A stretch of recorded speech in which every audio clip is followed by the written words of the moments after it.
Real amp, fake amp.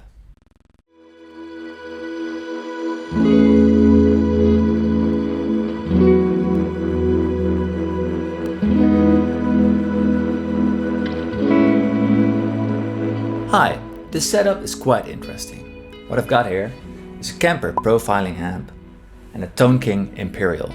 The Tone King is my main amp for gigging, and the Kemper I use a lot when I play at home. It makes it fairly easy to play a cranked AC30 at midnight without getting complaints from your neighbors.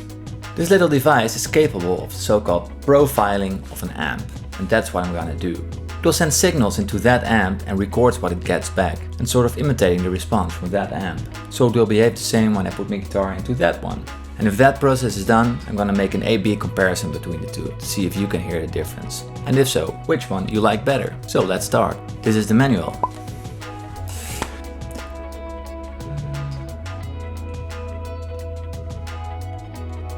It's not in there. Kemper Profiling Guide. Ah, here it is. Put this one on. Funny thing, it takes about the same amount of time to start up the Kemper as for the tube amp to get warm.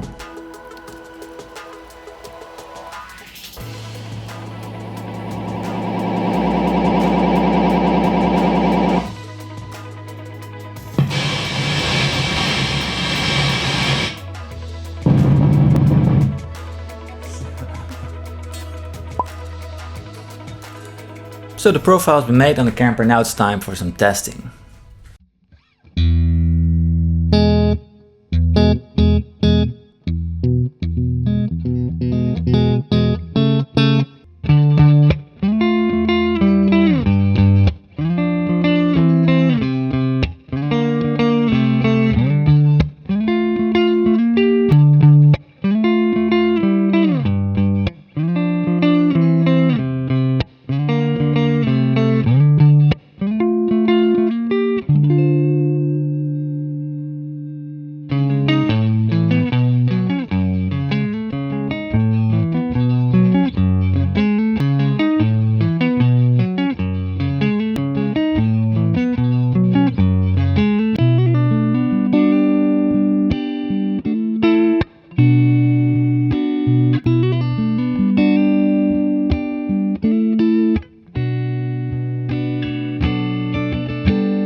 Wow, this was a test I was really looking forward to. I didn't A/B the Kemper amp to another real amp before. And I think the sound of the Kemper came really close to that of the Tone King. Sure, there were some differences, especially in the high end. The Tone King had more sparkle and more high end. But I think I could tweak the patch on the Kemper amp like that it would become pretty indistinguishable.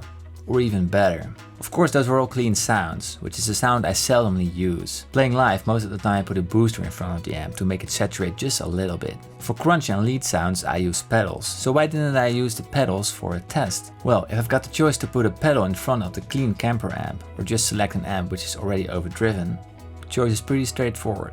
We all love a cranked amp, right? So I wouldn't use a high gain pedal with the Kemper amp. To come to the conclusion, I haven't used the Kemper amp in a live situation just yet, but that might just change. This was Paul Davids. Bye.